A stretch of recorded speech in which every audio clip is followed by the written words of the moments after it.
नमो अरिहन्ताणं नमो अरिहन्ताणं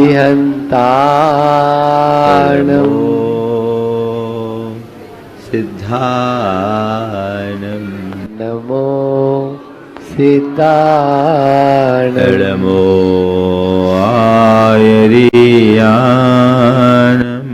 नमो आयर्याणं नमो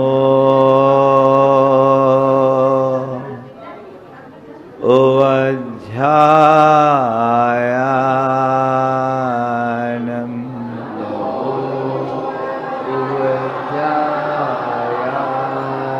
नमो लोये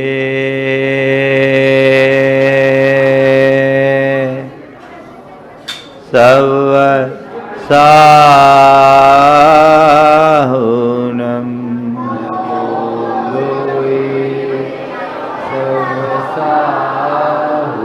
एसो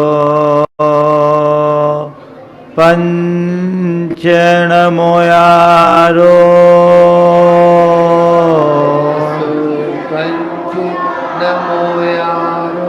सवपाव पणाशनो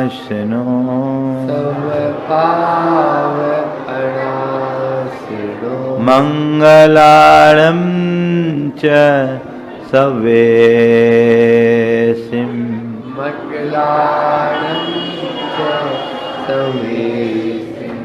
परमं हो मंगलम।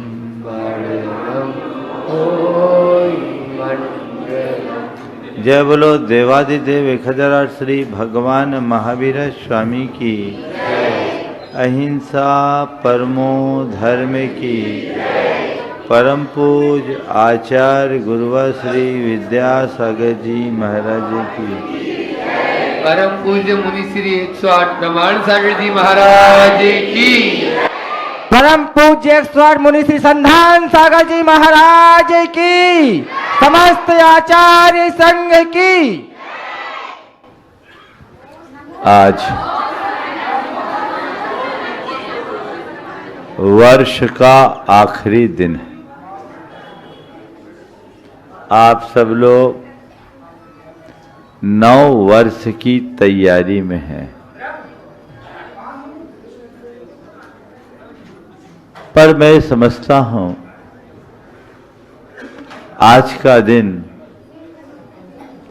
हिसाब किताब का दिन होना चाहिए। जब तक हम पीछे का हिसाब ठीक नहीं करते तब तक आगे की व्यवस्था अच्छी नहीं होती। जो अपने पीछे की बातों से सीख नहीं लेता उसके साथ आगे पाठ पीछे सपाट वाली कहावत चरितार्थ होती है। नौ वर्ष के लिए आप लोगों ने अभी से बहुत सारे रेजुलेशन तय कर लिए होंगे। उस संदर्भ में तो आपसे मैं कल बात करूंगा, लेकिन इस वर्ष में या अब तक के बीते वर्षों में मैंने क्या किया, इसके बारे में कहीं कोई विमर्श, कहीं कोई विचार,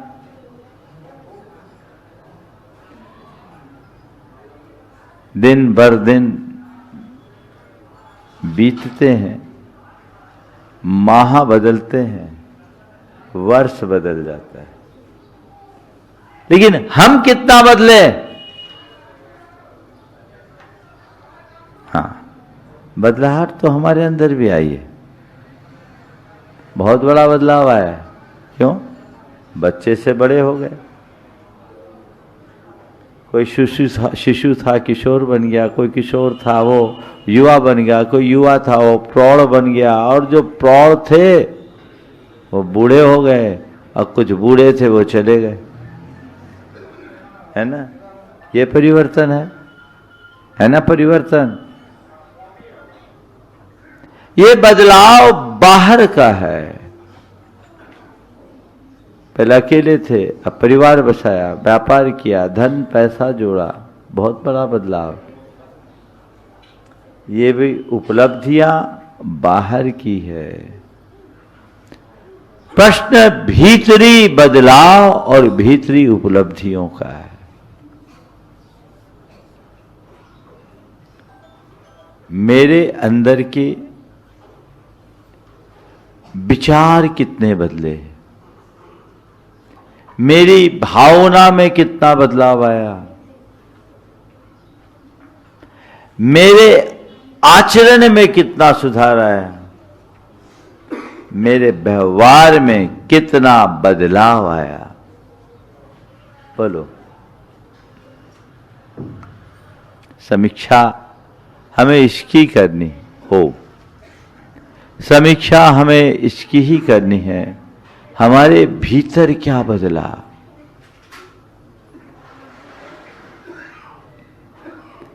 हमारे विचार में, भाव में, व्यवहार में और आचरण में कितना अंतर। जो विचारधारा मेरे पहली थी वही आज है। अब तक मैं मौज मजा मस्ती के बारे में सोचता था, अब भी वही सोच रहा हूं। कल के लिए भी लोगों ने यही मन बना रखा है। बहुत सारे लोग आज रात डिस्कोथेक में बिताएंगे, सुरा सुंदरी के चक्कर में अपना जीवन गंवाएंगे, मौज मस्ती में अपना सब कुछ तहस नहस कर देंगे। अंतर क्या आया?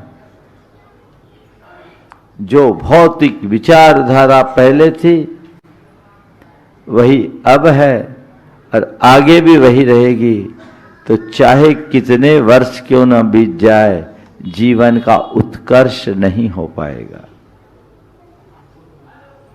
अपने अंदर ऐसी बात जगनी चाहिए कि हमें अपने विचारधारा की समीक्षा करनी चाहिए कि कल तक मेरे जो विचार थे, अब नए वर्ष की नई सुबह से मैं उसमें बदलाव लाऊंगा।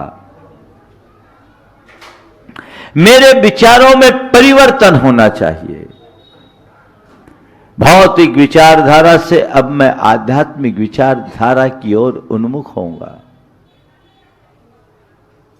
अभी तक मैंने केवल संसार के विषय में विचार किया, अब मैं अपने कल्याण के विषय में विचार करूंगा। मन में कभी ख्याल आता है? लोग सोचते तो हैं कि कल्याण करना है, फिर धीरे से एक विचार आता है, अभी तो बहुत समय है ना, कल्याण करना है, और समय आता है, बहुत समय है, और उस समय के चक्कर में समय निकल जाता है और कोई कुछ कर नहीं पाता है। कब जागोगे? हमारा संपूर्ण जीवन हमारे विचारों से नियंत्रित होता है। मेरी विचारधारा कैसी है, मुझे उसको टटोल कर देखना है। और अगर आप अपनी वर्तमान विचारधारा से संतुष्ट हैं तो मुझे कुछ नहीं कहना। और यदि ऐसा लगता है कि नहीं ये विचार अच्छा नहीं है, तो आपके भीतर एक वैचारिक क्रांति घटित होनी चाहिए जो तुम्हारे जीवन को अध्यात्मोन्मुख बना सके। धर्म ऐसे नहीं होता।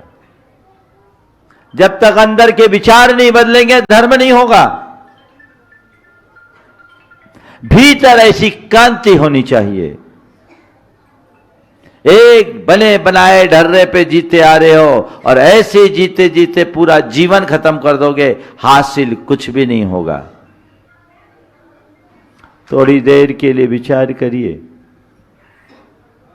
मैंने अब तक जो कुछ भी किया, मैंने अब तक जो कुछ भी पाया, वो मेरे जीवन की उपलब्धि के रूप में गिने जाने लायक है क्या?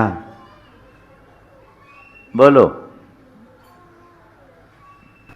थोड़ा सा विचार करो, क्या आवाज आ रही है? हाँ, थोड़ा जोर से तो बोलो। हाँ, थोड़ा और जोर से, इतने लोग बैठे हैं। नहीं है ना? पक्का? फिर अंत में क्या होगा? शून्य। क्या होगा?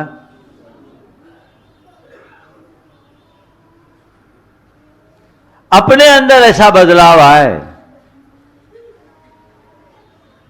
कि शून्य के साथ कोई अंक जुड़े। शिक्षक ने ब्लैक बोर्ड में एक 0 लिखा, उसके सामने एक प्लस का निशान बनाया और एक दूसरा 0 बनाया। पूछा 0 + 0 = क्या? क्या है बोलो? 0। उसने थोड़ा और बड़ा 0 बनाया और उसके सामने उतना ही बड़ा 0 दूसरा बना के फिर प्लस का निशान लगाया। बोले इस 0 + 0 बराबर क्या? फिर उसने एक और बड़ा सारा 0 बनाया और उसके सामने उतना ही बड़ा 0 लगा के प्लस का निशान बनाया। पूछा इस 0 + 0 बराबर क्या? 0। तो एक बच्चे ने पूछा सर, छोटे 0 का रिजल्ट छोटा और बड़े 0 का रिजल्ट क्या बड़ा होगा? बोलो, नहीं होगा ना। शिक्षक ने बताया बेटे 0 तो 0 है, चाहे छोटा हो तो और बड़ा हो तो सब 0। अंत सबका 0 है। चाहे राजा हो या रंग अमीर हो या गरीब, साधारण हो या असाधारण, विशेष हो या सामान्य, बड़ा हो या छोटा, सब क्या है? अंत क्या है? अंत में मरना सबको है। मरने के बाद क्या होगा? चिता की राख बन जाएगी। ये हो सकता है किसी को चंदन की लकड़ी से जलाया जाए और किसी को गोबर के कंडे से जलाया जाए। यही होगा ना? किसी को चंदन की लकड़ी से जलाया जाए, किसी को गोबर के कंडे से जलाया जाए, लेकिन चंदन की राख में सुगंध नहीं होती और कंडे की राख में दुर्गंध नहीं होती। राख राख है, 0। क्या है? क्या है रिजल्ट? क्या चाहिए? 0 चाहिए कि नंबर? कैसे आएगा नंबर? विचारधारा को बदलो, विचारधारा को मोड़ो, विश्वास जगाओ। दूसरे नंबर में क्या करो? विश्वास। किस पर विश्वास? हाँ? अपनी आत्मा पर, भगवान पर, शास्त्र पर, शास्त्र के वचनों पर, गुरुओं पर, धर्म पर। यह विश्वास तुम्हारे अंदर जगेगा, तुम्हारी विचारधारा बदलेगी, विचारधारा बदलेगी तो व्यवहार बदलेगा, और व्यवहार बदलेगा तो पूरा जीवन ही बदल जाएगा। बोलो, है विश्वास? भगवान पर विश्वास है, शास्त्र पर विश्वास है, गुरुओं पर विश्वास है। गुरुजन जो बोलते वो सही बोलते हैं, शास्त्र में जो लिखा वो सही बोलते, सही लिखा है, और भगवान का जो मार्ग है वो सही मार्ग है, तो फॉलो क्यों नहीं करते? बोलो, तुम लोग विश्वास कैसा है? सबके जेब में जो गुटखा खाते गुटखा होगा, होगा? कोई गुटखा खाने वाले महान भाव हो तो थोड़ा दिखा दो, छुड़वाऊंगा नहीं। है किसी के जेब में गुटखा है? नहीं है। अब बता नहीं पाएंगे, मुझे मालूम है। अब भरी सभा में कैसे बता दे? लेकिन आपका विश्वास कैसा है? हर गुटखे पे लिखा है कि गुटखा खाने से कैंसर हो सकता है। सही लिखा है कि गलत? हर गुटके पे लिखा है कि गुटखा खाने से कैंसर हो सकता है। विश्वास है? वो गलत लिखा है, सही लिखा? फिर गुटखा क्यों खाते हो? बोलो। उसके बाद गुटखा क्यों खाते हो? अरे होगा कैंसर, अभी थोड़ी हो रहा है। यही तुम्हारे लिए भगवान के साथ है, भगवान की वाणी के साथ है, गुरुओं की वाणी के साथ है कि मोह माया में, गोरख धंधे में दुख बढ़ता है, संसार बढ़ता है। तो अंदर से आवाज आती है, अरे जब बढ़ेगा तो बढ़ेगा, ये सब पाप है तो है, अभी तो मजा है, थोड़े देर का आनंद ले लो फिर देखेंगे। अंत क्या होता है? ये 2 पल का मजा भाव भाव की सजा बन जाती है ना।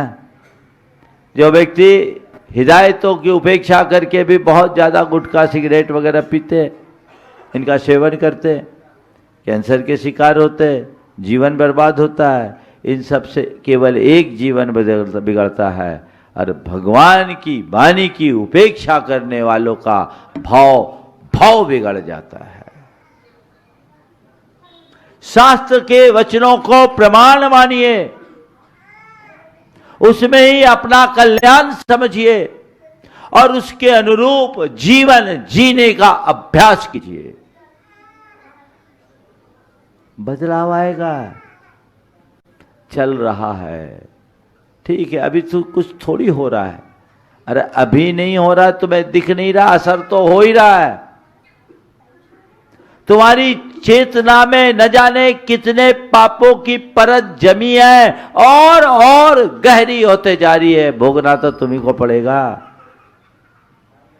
आज तुम्हारा सौभाग्य है कि मनुष्य जीवन प्राप्त किए हो। न केवल मनुष्य जीवन, अपितु सारे अनुकूल संयोग मिले हैं। मिले कि नहीं मिले? सब फैसिलिटीज तुम्हारे पास है। ओम, सारी फैसिलिटीज तुम्हारे पास है।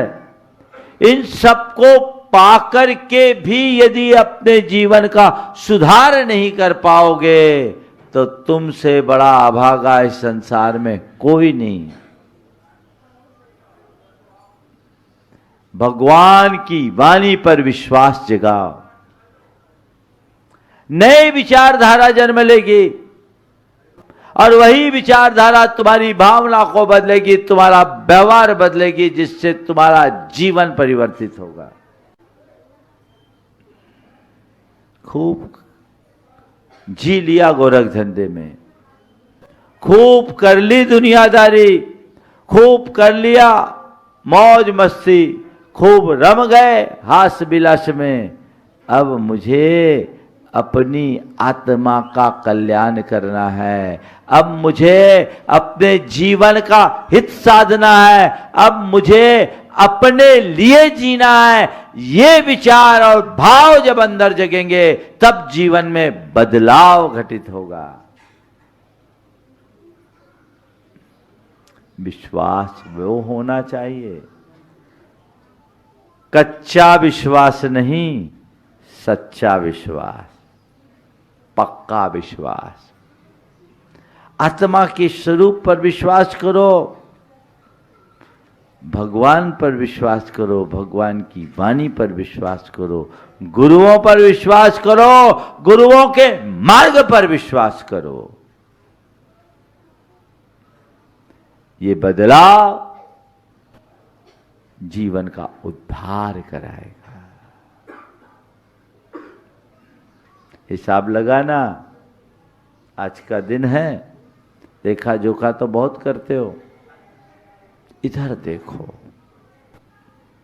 अब कल नया वर्ष आएगा, आज से मैं तय करता हूं, अब मैं नए तरीके से सोचना शुरू करूंगा, अपनी नकारात्मकता को सकारात्मकता की ओर मोड़ूंगा, अपने विश्वास को बदलूंगा, अब तक मेरा जो विश्वास था उस विश्वास में परिवर्तन लाऊंगा। मैं धर्म पर विश्वास करूंगा, भगवान पर विश्वास करूंगा, भगवान की वाणी पर विश्वास करूंगा, गुरुओं पर विश्वास रखते हुए गुरुओं के मार्ग का विश्वासी बनूंगा और उसे ही अपने जीवन का हितकारी मानकर शक्ति अनुसार चलने का प्रयत्न करूंगा।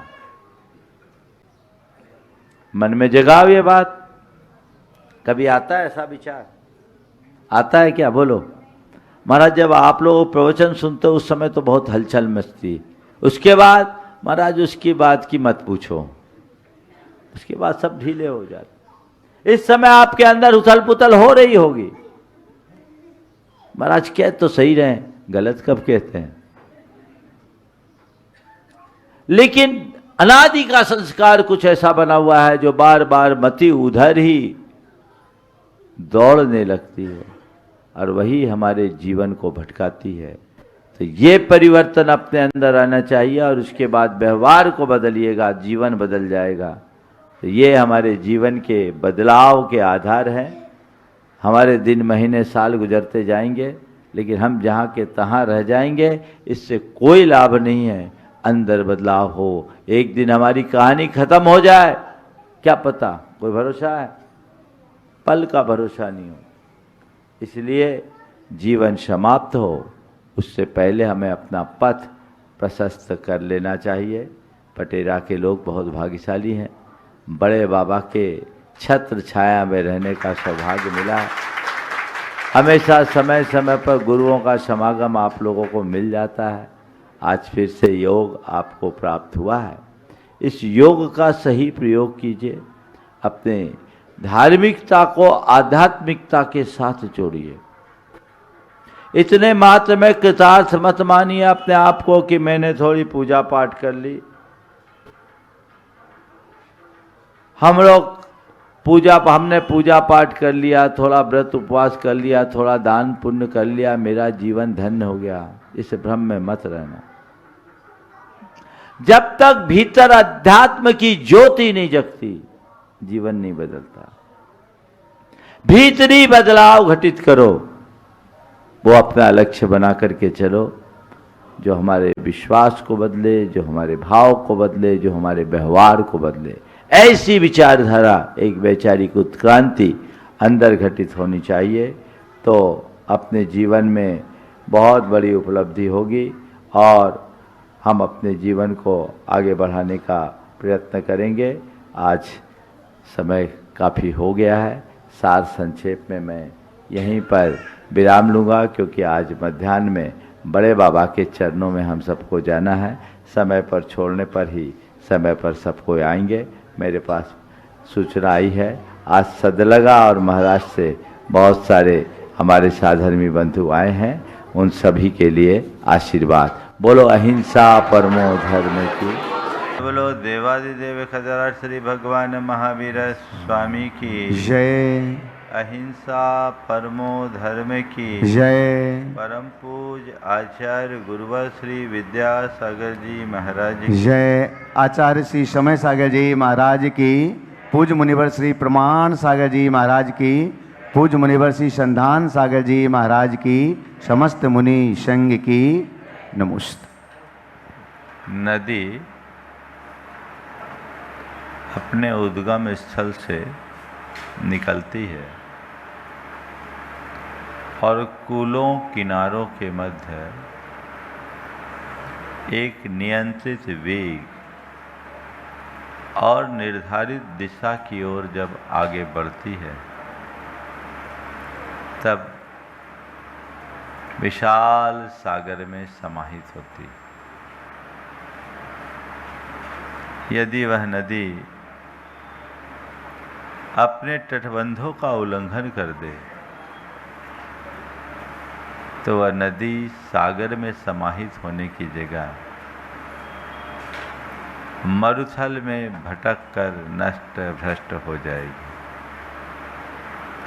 नदी सागर में सिमट कर भी मिटती है, तो मरुथल में भटक कर भी मिटती है। नदी का मरुथल में भटकना अपने अस्तित्व को खोना है और सागर में सिमटना अपने क्षुद्र अस्तित्व को विराट स्वरूप प्रदान करना है। नदी के सागर तक की यात्रा में दो बातें हमारे सामने आती है, एक है दिशा और दूसरी बात है नियंत्रण। जीवन को एक निश्चित दिशा और नियंत्रित वेग में आगे बढ़ाना बहुत जरूरी है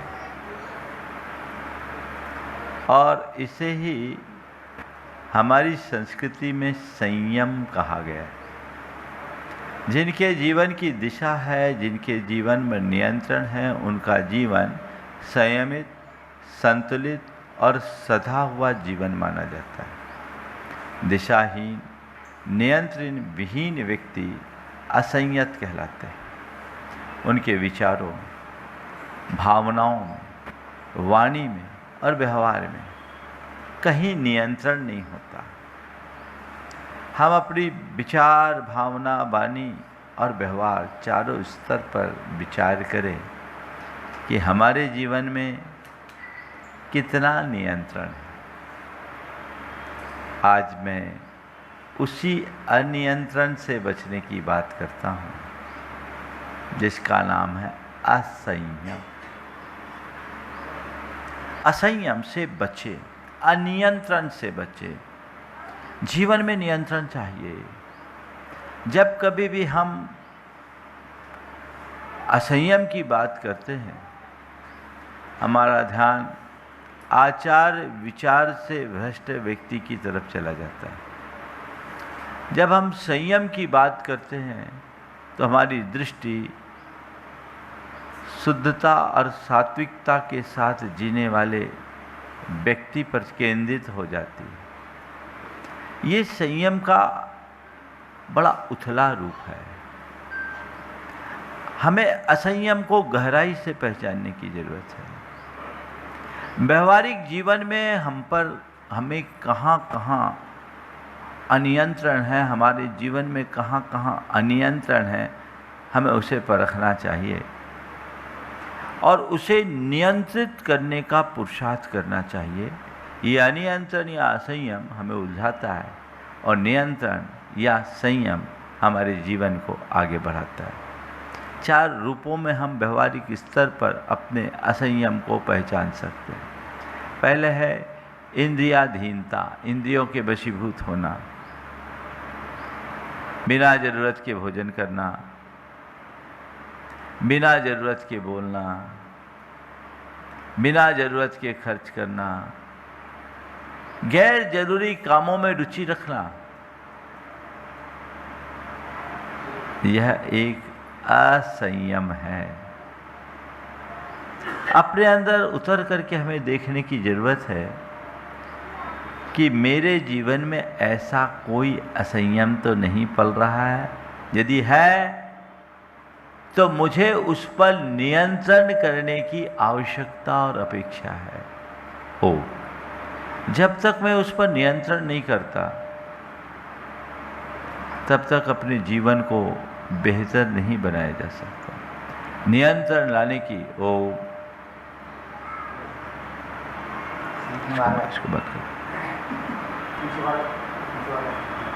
नियंत्रण लाने की बहुत ज़्यादा आवश्यकता है। दूसरा, भावनात्मक बहाव में बहना। कई लोग हैं बहुत जल्दी आपे से बाहर आ जाते हैं, आवेग और आवेश से ग्रसित हो जाते हैं और जब कभी हमारा चित्त आवेग और आवेश से भरता है, हमारी स्थिति पूरी तरह नियंत्रण विहीन होती है और उस समय लिए गए निर्णय प्रायः गलत होते हैं। बाद में हम पछताते हैं। हमें इस पर भी ध्यान देने की ज़रूरत है, जो हमारे जीवन के प्रबंधन के लिए बहुत ज़्यादा आवश्यक है। तीसरी बात, विचारों में अस्थिरता। कोई स्थिरता नहीं रखना, कभी इधर कभी उधर, कभी उधर कभी उधर। चित्त बटा रहना, विखंडित चित्त रहना। जैसा विचारों का प्रवाह आया उस प्रवाह में बह जाना। और चौथी स्थिति है आत्म विस्मृति, अपने स्वरूप को भूल जाना। मैं कौन हूँ, मेरा स्थान क्या है, इसे भूलना और केवल भौतिक सुख में रम जाना। ये सब असंयम के व्यवहारिक रूप हैं। और जब तक ऐसा असंयम जीवन में छाया रहेगा, हम अपने व्यक्तित्व को निखार नहीं पाएंगे। असंयम और अनियंत्रित हमारे जीवन को बिगाड़ता है, तो संयम और नियंत्रण से जीवन में निखार आता है। संयम जीवन का श्रृंगार है, तो असंयम से जीवन का संहार है। हम किधर जा रहे हैं, संहार की ओर या श्रृंगार की ओर, हमें देखना है। तो ये असंयम के व्यवहारिक पहलू को देखते हुए अपने जीवन में संयम का अभ्यास करना है। और सबसे पहले अपने भीतर झांक कर देखना है कि मेरे व्यक्तित्व में किसका पुट है, संयम का या असंयम का। जो व्यक्ति संयत होता है उसका व्यक्तित्व निश्चिंतता और स्थिरता से युक्त होता है। अपने अंदर निश्चिंतता है, अपने भीतर स्थिरता है या बेचैनी, इसका अंदर से विचार करें। हम कितने स्थिर हैं, कितने बेचैन हैं, ये बात हम अपने अंदर टटोल करके देखें। यदि बात बात में हमारा मन अस्थिर, व्यग्र और बेचैन हो रहा है, इसका मतलब हम चिंतित हैं, हम पर संयम का, हमारे पास संयम नहीं है, नियंत्रण का अभाव है। हमें इससे बच करके चलना चाहिए। दूसरी बात, दूसरों की बातों से प्रभावित होना और दूसरों पर दोषारोपण करने की प्रवृत्ति करना। एक संयत व्यक्ति कभी दूसरों की बातों से प्रभावित नहीं होता और न ही दूसरों पर दोषारोपण करता है। आप देखिए, आपको अगर किसी ने कुछ कहा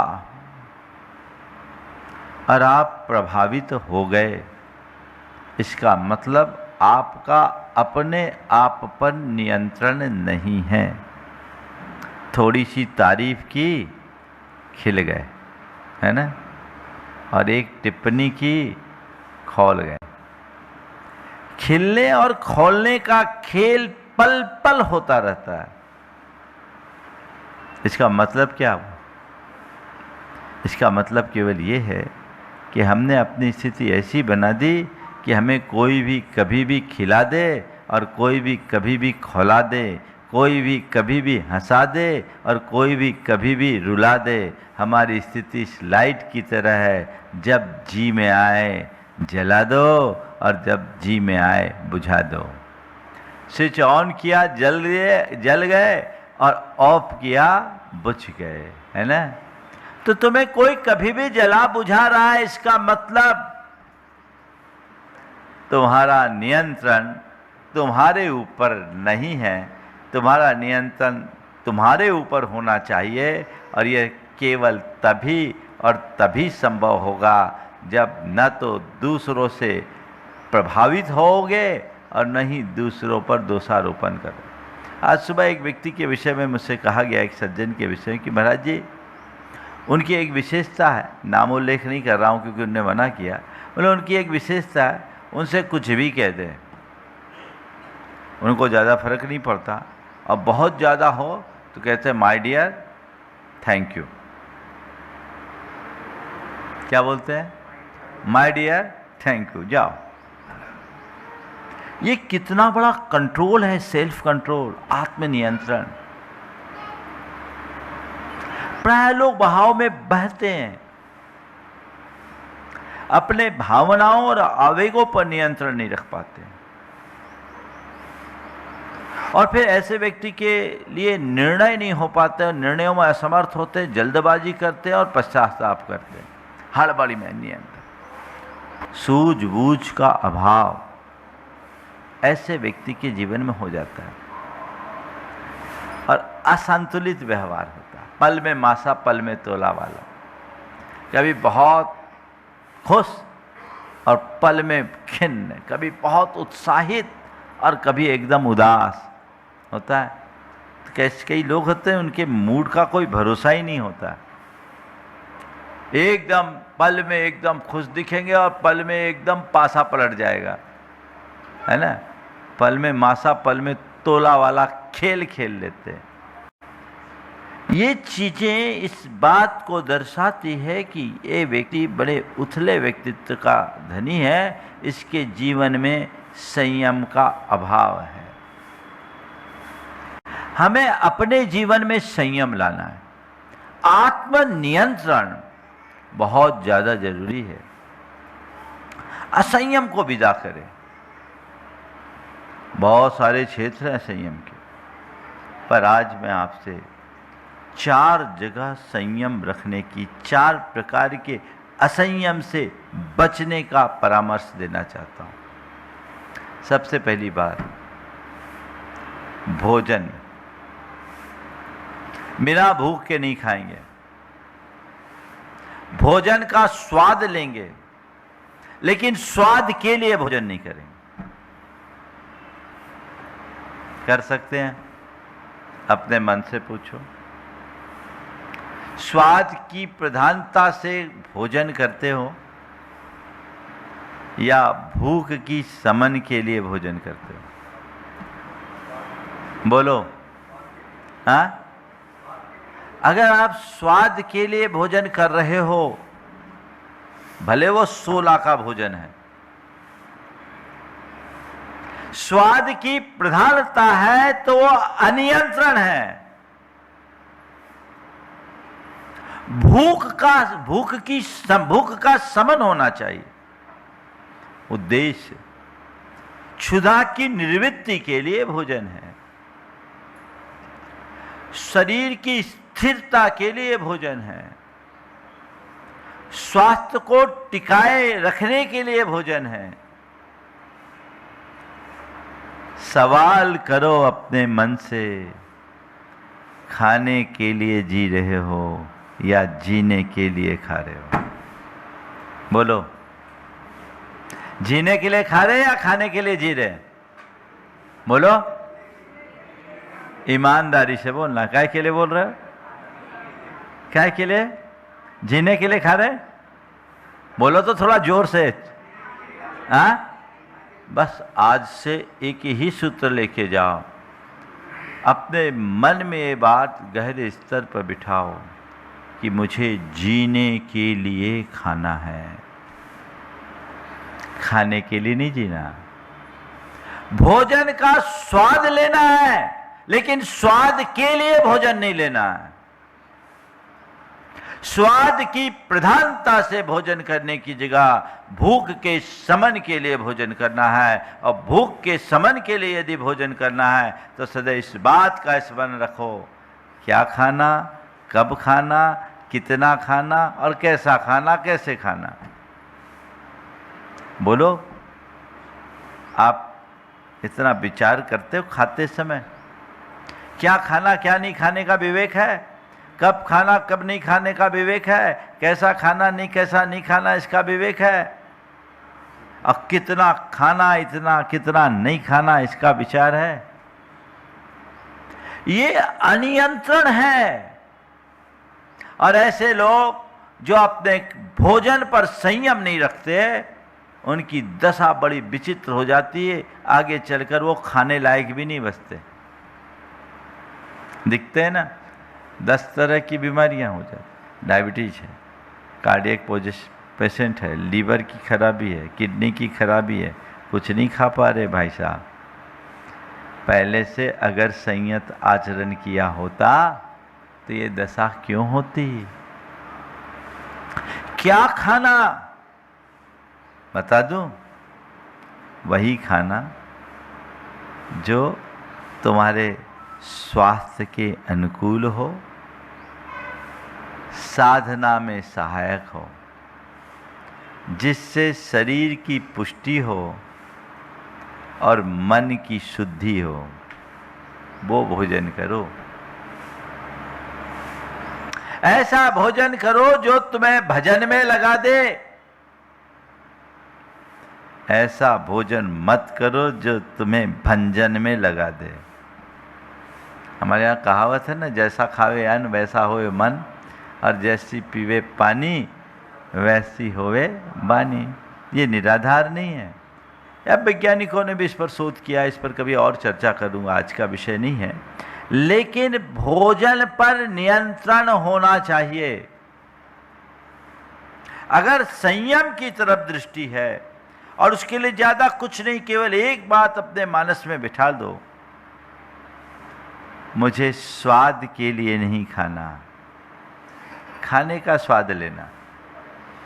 जो है उसका स्वाद है, हर वस्तु में स्वाद है। गुरुदेव ने एक दिन कहा कि आप लोग तो वस्तु का असली स्वाद लेते ही नहीं, नकली स्वाद लेते हो। नमक मिर्च मसाला मिला देते हो तो उसमें जो जायका बनता है वो मिक्स्ड होता है। असली स्वाद तो बिल्कुल सादे भोजन का स्वाद है, हर वस्तु में स्वाद है। रूप रस गंध स्पर्श प्रत्येक वस्तु में है, उसका अपना ओरिजिनल स्वाद लो ना। पर क्या करूं, जिब्बा इतनी चटोरी हो गई है और उसकी आदत खराब हो गई, उसे वही वही चाहिए। स्वाद की भावना से प्रेरित होकर भोजन करोगे तो कभी संयम नहीं होगा। विचार कीजिए। आप देखिए, आपने अपने शरीर को क्या बना रखा, क्या मान रखा है? एक कोई मशीन है, उसको आप जरूरत से ज़्यादा खटाओगे तो मशीन का क्या होगा? बोलो, भट्टा बैठ जाएगा, है ना? आप अपनी गाड़ी चलाते हो, पेट्रोल की गाड़ी हो, और उसमें केरोसिन डालोगे तो क्या होगा? इंजन बैठ जाएगा। तो आप इस बात का तो ख्याल रखते हो कि डीजल का है, डीजल की गाड़ी तो डीजल डालना है, पेट्रोल की गाड़ी है तो पेट्रोल डालना है ना। और एरोप्लेन में तो और सुपर पेट्रोल होता है। जैसी गाड़ी वैसा ईंधन। आप इस बात पर विचार क्यों नहीं करते कि मैं अपनी गाड़ी में क्या डाल रहा हूं? सबका इंजन बैठ गया है क्योंकि सब ने पेट्रोल की जगह केरोसिन डाला है ना? बैठा हुआ है, भुगत भी रहे हो, भुगत भी रहे हो। अच्छी गाड़ी से कम धुआं निकलता है, और जिसका इंजन बैठ जाता है वो गाड़ी बहुत धुआं उड़ाती है। तुम देख लो तुम्हारी गाड़ी चल रही है कि धक रही, गाड़ी चल रही कि धक रही, समझ गए? चलने वाली गाड़ी अलग होती है और धकने वाली गाड़ी अलग होती है। संत कहते हैं यदि तुम्हारे जीवन में संयम है तो तुम्हारी जीवन की गाड़ी सर पर चलेगी नहीं, दौड़ेगी, और अगर असंयम होगा तो जैसे तैसे धकेगी। धकने से बाहर निकलो, सर पर दौड़ो। आप खा के घर से नाश्ता करके चले हो, किसी ने चाय ऑफर किया, आपने चाय पी ली। किसी ने वापस आपको थोड़ा सा नाश्ता दिया, आपने डाल दिया। अरे माल उसका है, शरीर तो तुम्हारा है। क्यों? ये सब क्या करेगा? ये शरीर में टॉक्सिन बढ़ाएगा, जहर बढ़ाएगा, विषाक्त बन जाएगा, और ये फिर तुम्हारे शरीर में जब जमा होगा तो तुम्हें ही परेशान करेगा। यहां नियंत्रण होना चाहिए कि नहीं? बिना भूख के भोजन करना, ये असंयम है, इससे बचो। बिना जरूरत के मोबाइल चलाना, रील स्क्रॉल कर रहे हैं, ये अनियंत्रण है कि नहीं? बोलो। अपने समय, शक्ति और संसाधन का दुरुपयोग है कि नहीं? संयम होना चाहिए। तय कर लो, बिना भूख के भोजन नहीं करेंगे, बिना जरूरत के मोबाइल नहीं चलाएंगे और बिना प्रसंग के बोलेंगे नहीं। संयम है। आप सबका तीनों का ये हाल होता रहता है। बिना बुलाए बोलने वाली मशीन है सबके पास, चालू है नॉन स्टॉप। और मोबाइल पर संयम अगर आप चाहते हो तो मोबाइल का सीमित प्रयोग करो। सदैव एक बात ध्यान रखो, अगर किसी सुविधा पर नियंत्रण है तो सुविधा है, और नियंत्रण विहीन होने पर हर सुविधा ही जीवन की सबसे बड़ी दुविधा है। तो मैं भोजन के संबंध में बोल रहा था, क्या खाना? वही खाना जो तुम्हारे स्वास्थ्य के अनुकूल हो, जो स्वास्थ्य की पुष्टि करे, तन को पुष्टि दे और मन को शुद्धि दे। कब खाना?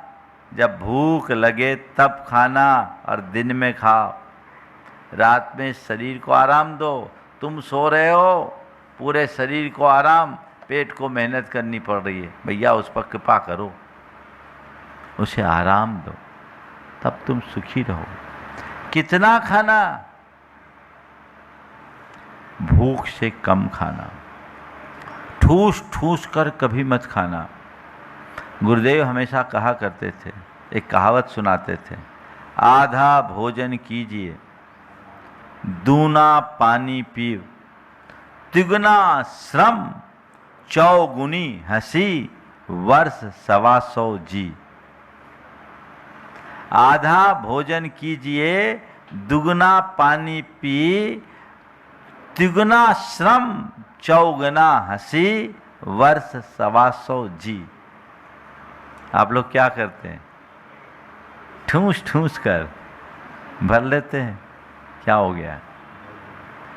एक आदमी एक भोज में गया, वहाँ कलाकंद बहुत अच्छे बने थे। अब बंगाली कलाकंद था, खाया सो खाते ही गया, खाते ही गया, खाते ही गया।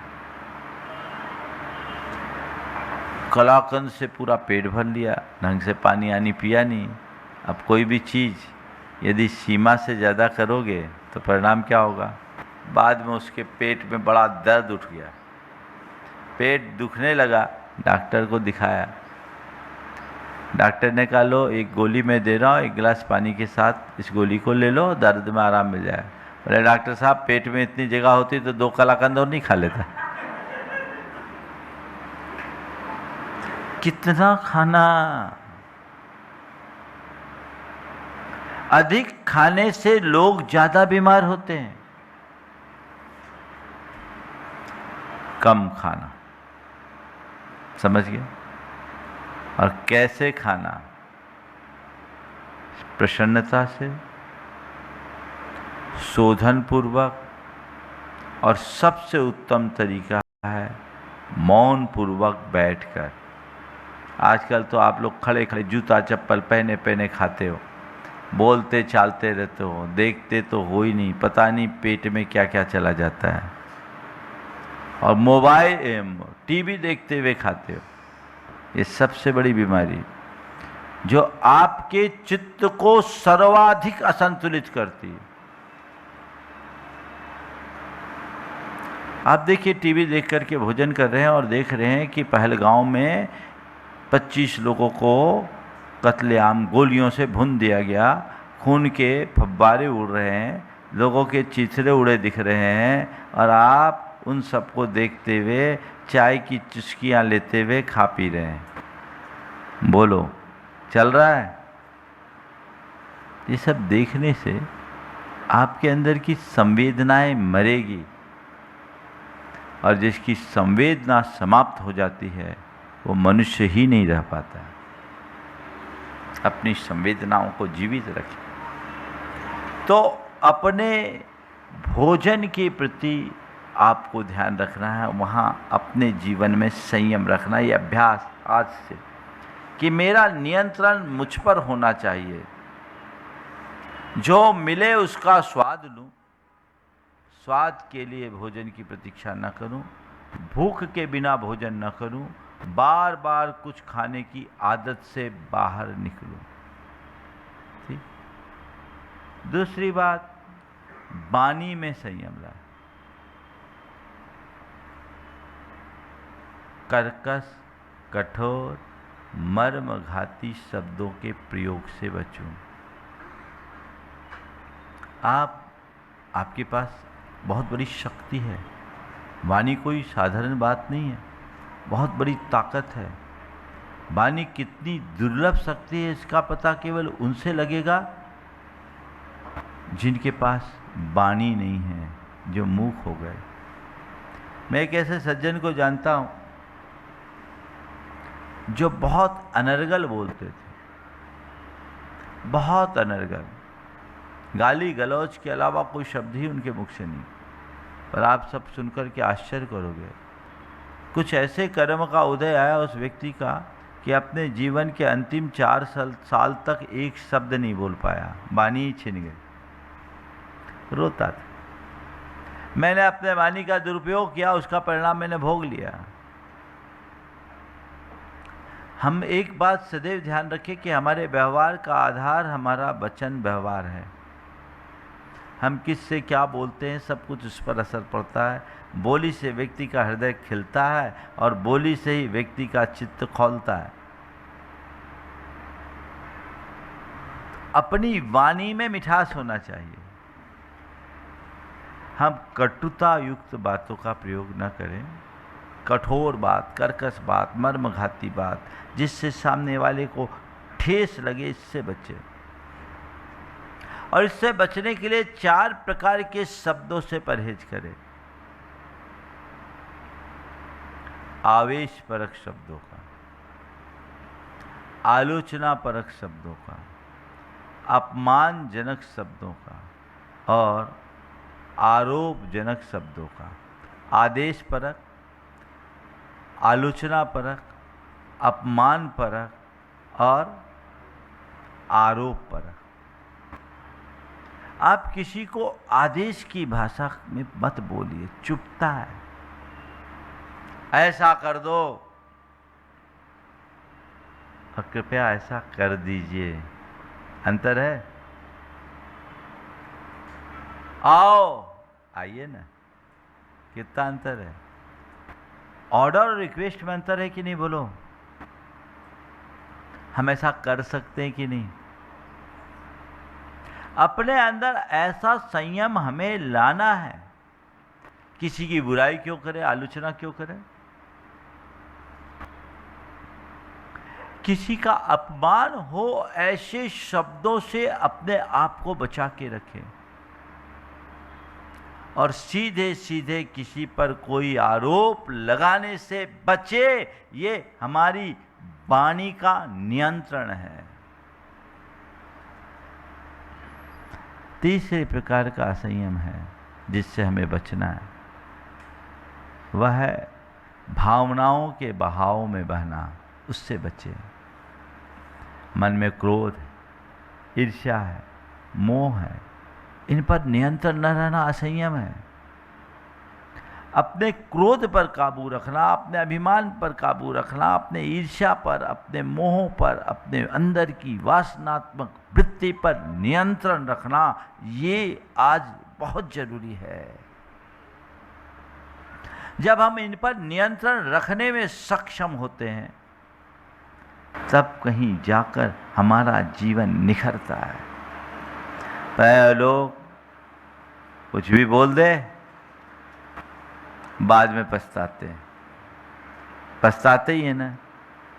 हमेशा ध्यान रखना, जो भावनात्मक बहाव में बहते हैं उनके पास पश्चाताप के अतिरिक्त कुछ बचता ही नहीं है। अनियंत्रण भावनाओं के बहाव में बहना है और भावनाओं पर नियंत्रण रखना ठहराव है। बहाव में भटकाव है, ठहराव में स्थिरता। इससे अपने आप को बाहर निकालिए। तो ये तीसरे स्तर की बात। चौथे स्तर की अपनी जीवनचर्या या व्यवहार में नींद पर नियंत्रण, टीवी देखने पर नियंत्रण, खर्चे पर नियंत्रण, मोबाइल के उपयोग पर नियंत्रण, पहनावे पर नियंत्रण। ये नियंत्रण होना चाहिए कि नहीं? बोलो। सो रहे हैं, सोने का कोई टाइम टेबल है? कई ऐसे लोग हैं जिनका सूरज अभी भी नहीं उगा होगा। बताओ, पढ़े हैं, सब पढ़े ही हैं, वो क्या हासिल करेंगे? कुछ भी नहीं। वहां से बाहर निकलने की जरूरत है, उससे बचने की जरूरत है, भटकाव से बचने की जरूरत है। टीवी है, देख रहे घंटों देख रहे, क्या देखना? और क्या देखते हो आप? ज़्यादातर तो खबरिया चैनल है, एक ही बात को 25 बार दोहरा के बोलते हैं और ज़्यादा हो तो 2-4 बहस करने वालों को बिठाल देते हैं। वो एक दूसरे पर चीखते चिल्लाते रहते हैं और तुम अपना समय गंवाते हो। बोलो, कुछ मिलता है? हाँ? तुम्हें पैसे लगते हैं, तुम्हारे पैसे लगते हैं, उनको भले मिले। क्या कर रहे हो? चिपक के बैठ गए। प्रिंट मीडिया और इलेक्ट्रॉनिक मीडिया में यही अंतर आ गया। प्रिंट मीडिया में जो काम आदमी दिन भर के न्यूज का सार 10 मिनट में समझ लेता था, आज उसी काम के लिए 10 घंटे निकल जाते हैं। ये बर्बादी है, अनियंत्रण है। खर्च पर नियंत्रण होना चाहिए। कमाई कितनी है इस पर विचार किए बिना खर्चा किए जा रहे हैं, और यहाँ खर्चा करना चाहिए कि नहीं करना चाहिए, यहाँ इसका उपयोग है या नहीं, यहाँ औचित्य है या नहीं, इसका विचार किए बगैर खर्च करते जाना और पानी की भांति पैसे को बहा देना अनियंत्रित है। अपने आप को इस पर बचाइए। मोबाइल के लिए भी नियंत्रण, जिसकी चर्चा मैंने अभी आपसे की। ये सारा असंयम आपके जीवन में है, जो आपके जीवन को असंतुलित बना रहा है, जिससे आपके जीवन में अनुशासन खंडित हो रहा है, आपके जीवन की लय नष्ट हो रही है, जीवन का रस सूख रहा है। चाहिए? क्या चाहते हो? असंयम से बाहर होना, अपने आप पर नियंत्रण करना। तो उसके 4 उपाय बता देता हूं। अपने आप पर नियंत्रण करने के लिए अपना आत्मनिरीक्षण करना शुरू करें। रोज इंट्रोस्पेक्शन करें। आज मुझसे कहां कहां चूक हुई, मेरा नियंत्रण कहां कहां खोया, किन किन स्थितियों में मैं असंयम का शिकार बना, उस पर विचार करें, उन्हें नोट करें, उन्हें नोट करें, नोटिस में ले, और ये तय करें कि अब इसकी पुनरावृत्ति से मुझे बचना है। जब तक व्यक्ति अपना आत्मनिरीक्षण नहीं करता, तब तक उसका आत्म सुधार नहीं हो सकता। इस भाव के साथ